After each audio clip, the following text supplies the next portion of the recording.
Բարև ձեզ հայրենակիցներ, եթերում 02 հաղորդաշարի հերթական թողարկումն է։ Ինչպես քաղաքագիրտ ողջ աշխարհը, այնպես էլ Արցախի հանրապետության իշխանությունները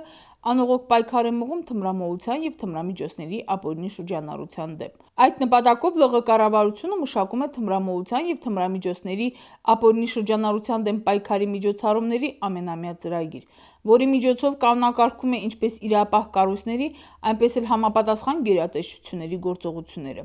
2016 թվականի նշված ծրագրի շրջանակներում սույն թվականի սեպտեմբերի 26-ից 29-ը ԼՂ ողջ տարածքում անցկացվել է «Կակաչ կանեփ 2016» համալիր օպերատիվ կանխարգելիչ միջոցառման երկրորդ փուլը,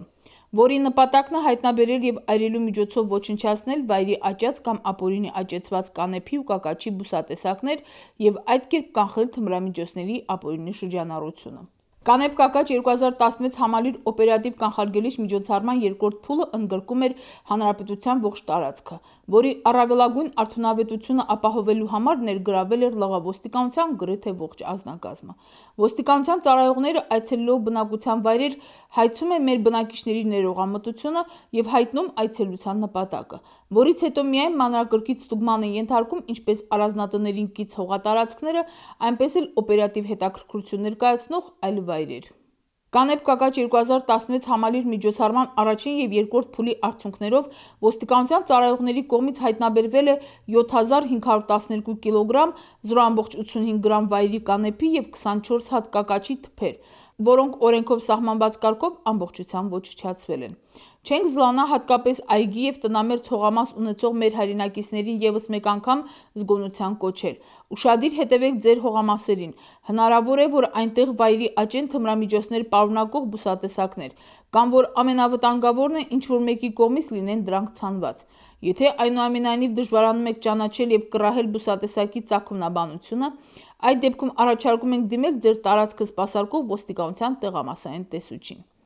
Թմրամիջոցների նկատմամբ այսպես ասած հատուկ սեր տածողներին հիշեցնում ենք օրենսդրությամբ սահմանված բացառիկ հնարավորության մասին, համաձայն որի թմրամիջոցներ կամ հոգեմետ հոգեներգործուն նյութեր, դրանց պրեկուրսորներ, ինչպես նաև խիստ ներգործող կամ թունավոր նյութեր կամովին հանձնող անձն ազատվում է դրանք ապօրինի պատրաստելու, վերամշակելու, ձեռք բերելու, փոխադրելու կամ առաքելու համար նախատեսված քրեական պատասխանատվությունից։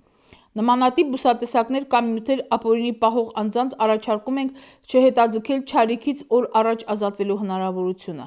այդ կերպ երաշխավորելով ինչպես ձեր կյանքն ու առողջությունը, այնպես էլ օրենքի հետ խնդիրներ ունենալու անխուսափելի հատուցումը։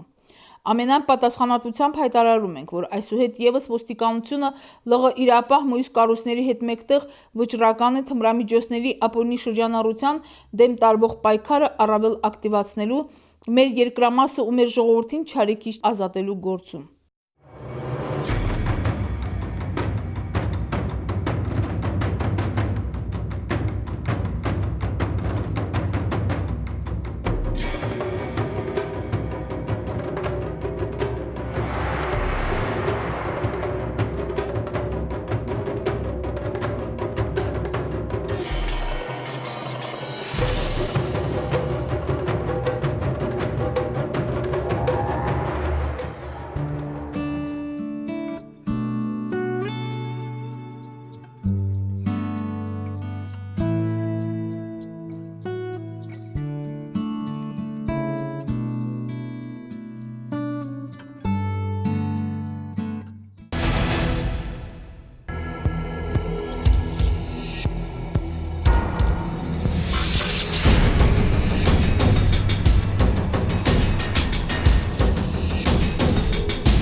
Իզուր չենք ասում, օձը տաքացնողին է խայթում։ Մեր տեսանյութի հերոսի օրինակից կարող եք համոզվել այս խոսքերի ճշմարտացիության մեջ, սակայն ամեն ինչ հերթով։ 1960 թվականին ծնված Հովիկ Սողոմոնի Սաղյանը բնակվում է Մարտունու շրջանի Ճարտար քաղաքում։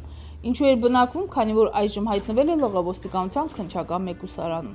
Պարզվում է Հովիկը նախկինում մի քանի անգամ, այդ թվում գողության կատարման համար հասցրել էր դատվել, սակայն վերջերս կարծես թե ուղղման ճանապարհ էր կանգնել։ Երևի թե գիտակցելով, որ իր 5 զավակներին պահելու հոգսը իր պատասխանատվությանն է հանձնված, բայց ցավոք երևի թե պատասխանատվության զգացումը չէր կարողացել հաղթել հոգում ծվարած ընչաքաղցությանը։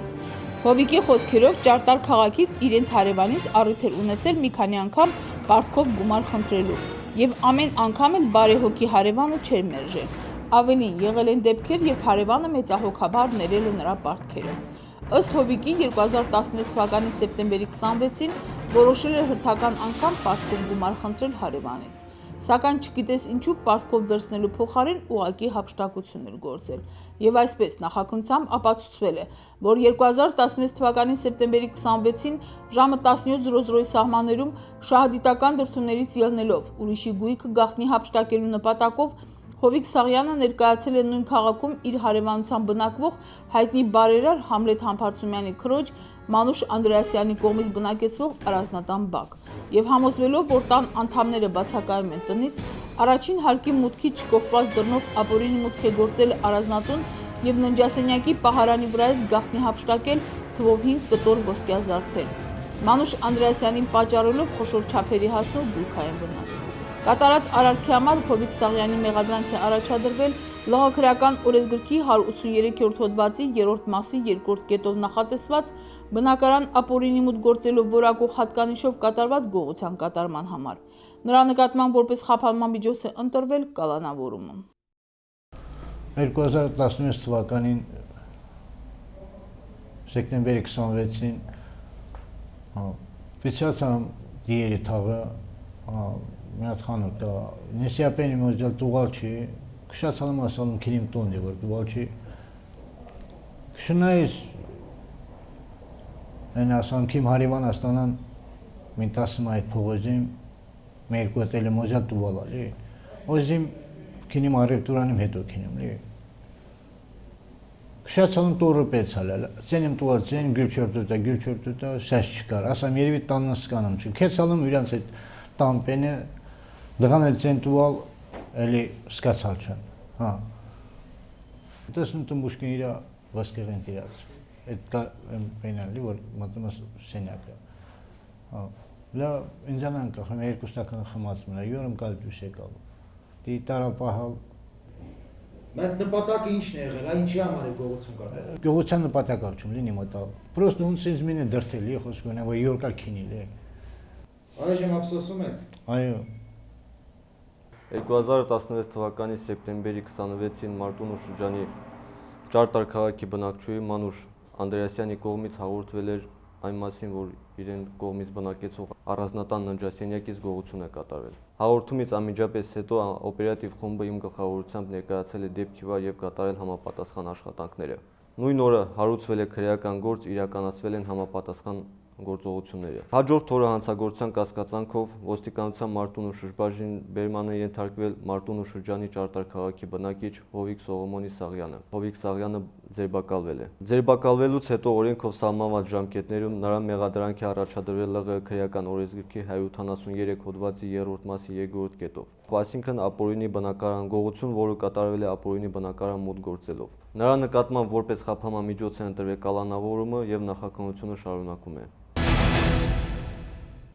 Իսկ այժմ ձեր ուշադրությանն եք ներկայացնում Հանրապետության տարածքի օպերատիվ իրավիճակի վերաբերյալ համառոտ տեղեկությունները։ Սույն թվականի հոկտեմբերի 4-ից մինչև հոկտեմբերի 11-ն ընկած ժամանակահատվածում մարմնական վնասվածքի առաջացմամբ Հանրապետության տարածքում արձանագրվել է 2 ճանապարհատրանսպորտային պատահար, ինչի հետևանքով 2 քաղաքացի ստացել են մարմնական վնասվածքներ։ Նույն ժամանակահատվածում Հանրապետության տարածքում արձանագրվել է մարմնական վնասվածք հասնելու 4, առանց իրացնելու նպատակի թմրամիջոցների ապօրինի շրջանառության 3 եւ գողության 1 հանցագործության դեպք։ Իրականացված օպերատիվ հետախուզական եւ քննչական գործողությունների արդյունքում բոլոր դեպքերով, ինչպես նաեւ նախկինում կատարված գողության 2 եւ ապօրինի ծառայհատման 1 հանցադեպով հանցագործներ կատարած անձինք հայտնաբերվել են։ Նշված ժամանակահատվածում ոստիկանության տարածքային ստորաբաժանումների հերթապահ մասերում արձանագրվել է 129 ահազանգ, որոնցից 111-ը բուժհաստատություններից ստացված կենցաղում ազգուշությամբ առաջացած վնասվածքների, 3-ը միայն նյութական վնասի հետևանքով ճանապարհատրանսպորտային պատահարների, իսկ մնացածը այլ բնույթի դեպքերի։ Բոլոր ահազանգերով անմիջապես դեպքի վայրեր են մեկնել ոստիկանության տարածքային ստորաբաժանումների օպերատիվ խմբերը եւ օրենքով սահմանված կարգով ընդհանցկավորել դրանք։ Ճանապարհային երթևեկության կանոնների խախտումներ կատարելու համար նշված ժամանակահատվածում վարչական պատասխանատվության են ենթարկվել Տրանսպորտային միջոցների 365 վարորդներ, որոնցից 295-ը սահմանված արագությունը գերազանցելու 9 անսթափ վիճակում, 19 առանց վարորդական իրավունքի, իսկ մնացածը այլ կարգի խախտումներ կատարելու համար։ Մեր այսօրվա հաղորդումը մոտեցավ իր ավարտին։ Բարին ձեզ։